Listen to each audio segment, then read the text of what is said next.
Hello students, आज की इस वीडियो में हम डिस्कस करेंगे थ्योरी ऑफ सिंप्लेक्स मेथड। तो आप देख पा रहे हैं सिंप्लेक्स विधि सिद्धांत यानी थ्योरी ऑफ सिंप्लेक्स मेथड क्या होता है, इसकी जो प्रोसेसिंग है वो समझेंगे। पहले किस तरह से इसकी स्टार्टिंग की जाएगी, तो इसके बाद में हम सिंप्लेक्स के बारे में स्टडी करेंगे, लेकिन उससे पहले कुछ बेसिक है उसको समझें आप। माना LPP कोई निम्न प्रकार से प्रॉब्लम दे रखी है, ये टू ऑप्टिमल यानी इष्टतम करो। तो ये आपको z equal to C1x1 plus C2x2 plus C3x3 plus C4x4 plus CnXn, यहाँ आपको ऑप्टिमल फंक्शन दिया जाएगा। तो इसके अकॉर्डिंग आपको ऑप्टिमल में मैक्सिमम कहे क्वेश्चन में तो मैक्सिमम वैल्यू निकलेगी, अगर मिनिमम कहा जाए तो मिनिमम वैल्यू निकलेगी। ओके, तो यहाँ आपको अभी ऐसा कुछ भी नहीं कहा है कि ना तो मिनिमम ना मैक्सिमम। अब देखेंगे यहाँ सब्जेक्ट टू कंडीशन यानी प्रतिबंध क्या है वो समझें। ये प्रतिबंध है A11x1 plus A12x2 plus A1nxn। Less than का साइन भी हो सकता है या इक्वल हो सकता है या ग्रेटर देन इक्वल हो सकता है, और ये है यहाँ B1। Same A21x1 plus A22x2 plus A2nxn, यहाँ लेस देन इक्वल हो सकता है या इक्वल हो सकता है या ग्रेटर देन इक्वल हो सकता है, साथ में B2। ओके, नेक्स्ट हमने इसको जनरलाइज करने के लिए लास्ट में लिखा है AM1x1 plus AM2x2 plus AMnxn। Less than भी हो सकता है, इक्वल भी हो सकता है, ग्रेटर देन हो सकता है, और ये है फिर Bm। यानी हम ये कह सकते हैं x1 x2 x3 xn। तो n तो क्या है, इसमें वेरिएबल है, n क्या है, चर हैं। और यहाँ अगर इनकी बात करें जो समीकरण दे रखे हैं कितने हैं, देखिए V1 V2 V3 Bm, तो यहाँ m समीकरण है या ये कहें m प्रतिबंध हैं, ये कह सकते हैं। जहाँ xj ग्रेटर देन इक्वल 0, यानी जितने भी variable x1 x2 x3 xn यहाँ यूज में लिए गए हैं वो सभी क्या है, 0 से बड़े हैं, यानी कोई भी क्या है नेगेटिव नहीं है। ये कह सकते हैं कि अरणेतर प्रतिबंध हैं ये। j की वैल्यू हमने j equal to 1 2 3 n। Okay, अब देखिए ये जो LPP दे रखी है आपके लिए, ये जो प्रॉब्लम दी है आपको लीनियर प्रोग्रामिंग प्रॉब्लम, इसमें आप यहाँ लेस देन या इक्वल या ग्रेटर देन से लेफ्ट साइड में जो वैल्यू रहेंगी और एक राइट साइड में जो वैल्यू हैं, तो इनके बारे में हम बात करेंगे। इस समस्या में x1 x2 x3 xn, तो ये सभी क्या है, चर हैं, एवं A11 A12 A21 ये सभी क्या है, यहाँ A11 A12 A1n A21 A2n ये सभी क्या है, यहाँ कांस्टेंट हैं, अचर हैं। ओके, और x1 x2 x3 xn क्या है, चर यानी वेरिएबल। और यहाँ जो z लिया है ऑप्टिमल जो फंक्शन है C1 C2 C3 C4, ये जो काम में आ रहे हैं यहाँ C1 C2 C3 C4 Cn, इन सभी C1 C2 C3 को हम नाम देते हैं कि ये जो C1 C2 C3 Cn है वो चर x1 x2 x3 xn से संबंधित मूल्य यानी प्राइस है। सदस्य equal to C1 C2 C3 Cn, यानी अगर इसको C1 C2 C3 Cn को हम एक वेक्टर की फॉर्म में लिखें, तो आपको सेकंड जो चैप्टर कराया था हमने, तो वहाँ बताया था कि C equal to C1 C2 C3 Cn है, तो ये एक वेक्टर होता है। तो हम ये कहेंगे यानी एक सदिश होता है, तो हम ये कहेंगे यहाँ की जो सदिश है ये, इसको मूल्य सदिश यानी प्राइस वेक्टर कहते हैं। और उपरोक्त निकाय में, निकाय बोले तो सिस्टम ये जो दे रखा है ना, इसमें एक्स जे के गुणांकों से संबंधित स्तंभ, अगर जे की वैल्यू 1 कर दें तो इसका मतलब x1 का गुणांक क्या होगा, देखो x1 जे की वैल्यू 1 कर दें तो देखो x1 का गुणांक क्या हो जाएगा, A11 A21 AM1, ये हो जाएगा ना। देखो अगर यहाँ हम बात कर रहे हैं कि उपरोक्त निकाय में xj के गुणांक, अगर हम j की वैल्यू 2 कर दें तो 2 यानी x2 का गुणांक, x2 का गुणांक क्या हो जाएगा, A12 A22 AM2। तो हम ये कहेंगे उपरोक्त निकाय में xj के गुणांकों से बनी स्तंभ सदिश को अल्फा j से व्यक्त करते हैं। यानी ये जो गुणांक है ना, A11 A21 AM1 ऐसे A12 A22 AM2, इसको क्या है हम अल्फा j से डिनोट करें। आप चेक कर सकते हैं, j की वैल्यू 1 रख दें तो देखो पहला बन जाएगा A11 A21 AM1, जे की वैल्यू 2 रख दें तो ये बनेगा A12 A22 AM2, ठीक है ना। ये बन जाएगा 1 2 2 2 m2। ओके, अब देखिएगा इसमें प्रतिबंध निकाय में दाएं पक्ष की राशियों के स्तंभ सदिश को b से व्यक्त करते हैं। यानी यहाँ जो राइट साइड में जो दे रखा है इसको हम क्या है b से व्यक्त करेंगे, अर्थात b equal to b1 b2 b3 bm, इसको एक कॉलम वेक्टर से रिप्रेजेंट कर दिया है। यहाँ अल्फा जे और बी, देखिए एक तो ये बी की बात करें और एक यहाँ जो अल्फा जे है, इनके बारे में अगर हम चर्चा करें तो अल्फा जे तथा बी को क्रमशः सक्रियता सदिश है यानी एक्टिविटी वेक्टर एवं आवश्यकता सदिश यानी रिक्वायरमेंट वेक्टर कहते हैं। ओके, अब देखिएगा आप इसमें, इसके बाद में हम बात करेंगे कुछ और कंडीशंस के बारे में। स्टूडेंट्स, अब हम बात करेंगे न्यूनता पूरक एवं आधिक्य पूरक चर के बारे में। न्यूनता पूरक एवं आधिक्य पूरक चर यानी स्लैक और सरप्लस वेरिएबल है ना, इनके बारे में बात करेंगे। स्लैक वेरिएबल क्या होता है, सरप्लस वेरिएबल क्या होता है। ओके, तो आप देखेंगे इसमें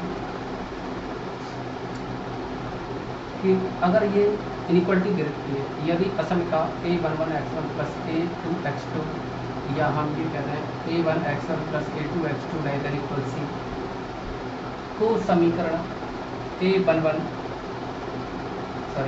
x1 प्लस a2 x2, देखिए ये आधिक्य पूरक चर और जो न्यूनता पूरक चर होते हैं ना, वो क्या है किसी भी असमिका को और समीकरण में बदलने का काम करते हैं।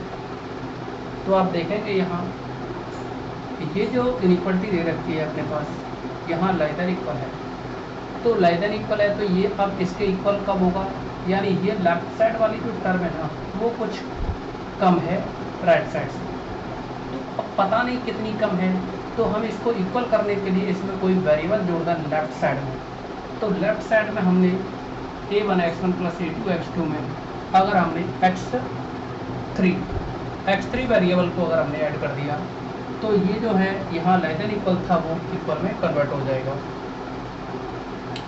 x3 भी एक वेरिएबल है, लेकिन यह वह वेरिएबल है जितना ये कम पड़ रहा है ना, जितना इसके लिए लेफ्ट साइड कम है उतनी वैल्यू x3 की है, जिससे कि ये क्या है c के इक्वल हो जाए।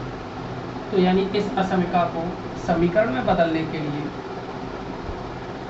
जो हमने x3 चर को यूज में लिया है, तो यही x3 चर क्या होता है, न्यूनता पूरक चर कहलाता है, स्लैक वेरिएबल कहलाता है। लेकिन यहाँ x3 के लिए कंडीशन होती है कि x3 क्या है greater than equal 0। Okay, next है इसमें आधिक्य पूरक चर के लिए यानी सरप्लस वेरिएबल। तो सरप्लस वेरिएबल के लिए समझेंगे इसमें आप कि यदि असमिका a1 x1 plus a2 x2 x2 ही लिखें आप यहाँ a1 x1 plus a2 x2 greater than equal c, इसमें क्या है यहाँ ये ग्रेटर देन इक्वल है। तो अब आप देखेंगे कि यहाँ लेफ्ट साइड क्या है अधिक है, राइट साइड क्या है कम है, तो या तो आप वेरिएबल राइट साइड में जोड़ दो, अदरवाइज लेफ्ट साइड में से माइनस कर दो। तो हमने क्या किया कि अगर इसके लिए हम लेफ्ट साइड में कुछ माइनस कर देते, हमने x4 को माइनस कर दिया इसके लेफ्ट साइड से, तो ये इक्वल टू सी के हो गया। इसमें अगर परिवर्तित करते हैं तो चर x4 आधिक्य पूरक चर कहलाता है, जहाँ x4 क्या है greater than equal 0। Okay students, अब देखिएगा रैखिक प्रोग्रामर समस्या का मानक रूप या सरल रूप या हम ये कहें standard form of A LPP. तो एलपीपी की जो स्टैंडर्ड फॉर्म है ना, इसकी कुछ कंडीशंस होती हैं। मानक रूप की बात कर रहे हैं हम, तो देखिएगा किसी एलपीपी को सिंप्लेक्स विधि द्वारा हल करने के लिए, यानी कोई भी अगर एलपीपी दे रखी है तो उसको आप सिंप्लेक्स मेथड से हल करते हैं, तो उसको एक विशेष फॉर्म में यानी एक पर्टिकुलर फॉर्म में लिखा जाता है, और वही फॉर्म क्या होती है जो कि समस्या का मानक रूप कहलाती है। इसी को क्या कहेंगे हम स्टैंडर्ड फॉर्म कहेंगे। और इस स्टैंडर्ड फॉर्म की कुछ कंडीशंस होती हैं, यानी मानक रूप की निम्न विशेषताएं हैं, जिनमें पहली कंडीशन है कि एलपीपी का जो उद्देश्य फलन है ऑब्जेक्टिव फंक्शन है वो क्या होना चाहिए अधिकतमीकरण में। दूसरा है ऋणोत्तर प्रतिबंध है, यानी जो कंस्टेंट्स हैं उनके अतिरिक्त सभी प्रतिबंध समीकरण में होने चाहिए। तो हमने आपको थोड़ी देर पहले एक एलपीपी के बारे में डिस्कस किया था। तो उस एलपीपी में क्या है कि जितने भी ऋणोत्तर प्रतिबंध हैं वो क्या है, उनके अलावा जितने भी प्रतिबंध हों, ऋणोत्तर प्रतिबंधों के अलावा जितने भी प्रतिबंध हों वो सभी समीकरण के रूप में होने चाहिए। तीसरा है जो आवश्यकता सदिश था बी राइट साइड में, यानी एलपीपी की जो राइट साइड होती है उसमें जो बी सदिश था उसके सभी घटक धनात्मक होने चाहिए। तीसरा है सभी चर ऋणोत्तर होने चाहिए, यानी नेगेटिव नहीं होने चाहिए, यानी x1 x2 x3 है ना, इनकी वैल्यू कभी भी नेगेटिव नहीं होनी चाहिए। ओके, अब देखिए अगर ऐसा ना हो तो क्या करते हैं, मानक रूप का निर्माण।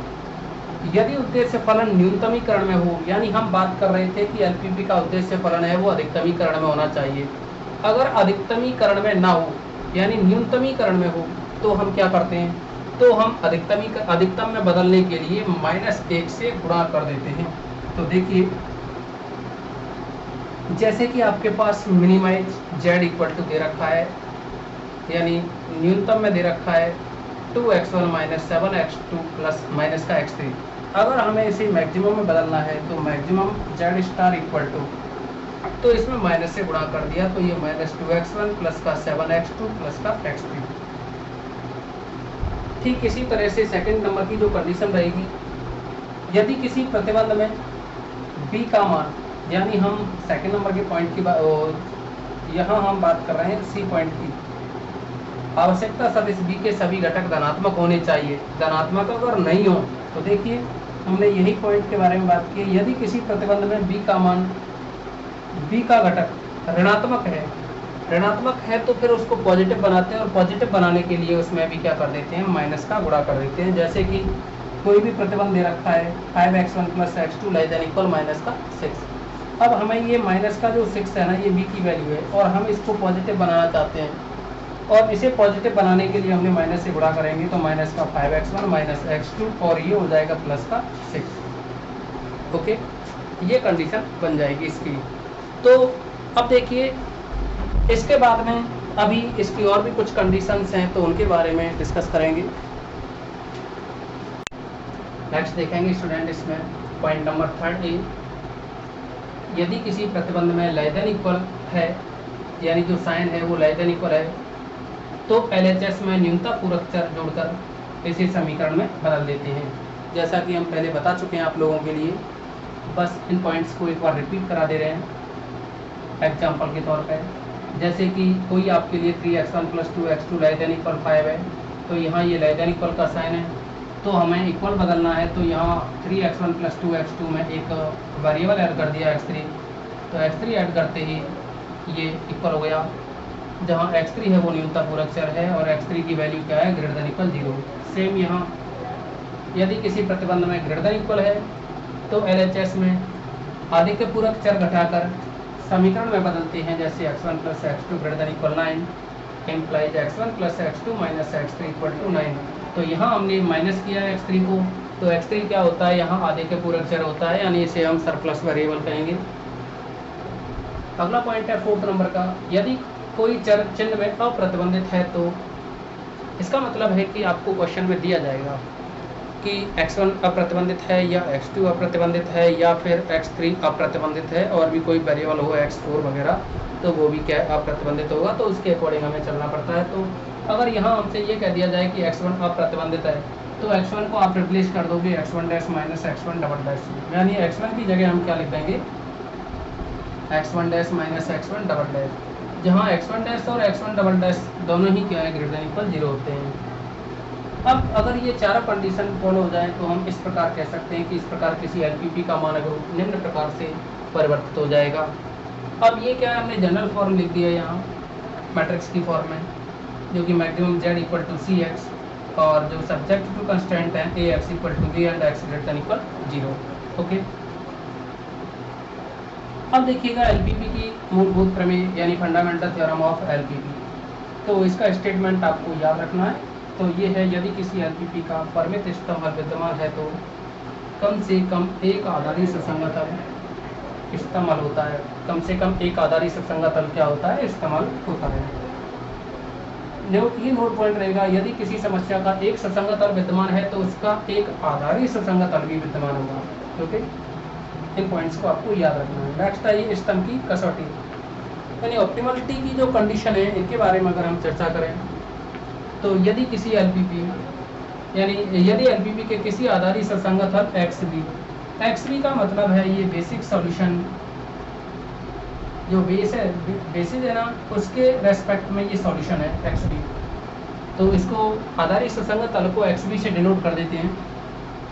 बहुत ज़्यादा काम आएगा जब आप सिंप्लेक्स टेबल बनाएंगे ना, तो वहाँ कुछ बातें होंगी जिनको आपको वहाँ भी याद रखना होगा।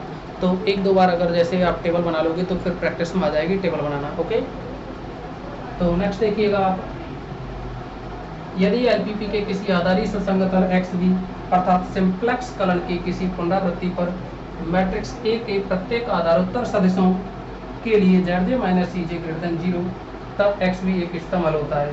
मतलब इस्तेमाल होने के लिए क्या कंडीशन है कि ZJ माइनस CJ है ना, ये ZJ माइनस CJ 0 से बड़ा होना चाहिए। ओके, दूसरा है अनबाउंडेड की कंडीशन, अपरिबद्ध हल यानी अनबाउंडेड सॉल्यूशन। तो जैसा कि आपको पता है इस्तेम होने के लिए यहाँ ZJ minus CJ greater than 0 होना चाहिए और अनबाउंडेड होने के लिए ZJ minus CJ less than 0 होना चाहिए। यहाँ ग्रेटर देन है और यहाँ लेस देन है, लेकिन लेस देन के साथ साथ यहाँ by IJ less than equal 0 और होना चाहिए। तो जैसा कि हम बात कर रहे थे, यदि सिंप्लेक्स कलन में किसी पुनरावृत्ति पर कम से कम एक J के मान के लिए ZJ minus CJ less than 0 प्राप्त होता है, कम से कम एक भी ZJ minus CJ less than 0 है, तथा साथ ही इस J के मान के लिए by IJ less than equal 0 for all I equal to 1 to m, यानी बाई IJ की भी वैल्यू क्या है 0 से छोटी है और ZJ माइनस CJ की भी वैल्यू 0 से छोटी है, और उद्देश्य फलन को क्या हमें अधिकतम करना हो। तो ऐसी समस्या का जो हल होगा वो अपरिबद्ध हल होता है। तो स्टूडेंट, आपको जितने भी हमने आज इस मीटिंग में जो पॉइंट्स बताए हैं उनको आपको क्या है याद रखना होगा, जिसकी हेल्प से आप सिंप्लेक्स के क्वेश्चन हैं उनको सॉल्व कर पाएंगे। ओके, आज की इस मीटिंग में हम इतना ही रखेंगे, नेक्स्ट अगली मीटिंग में डिस्कस करेंगे।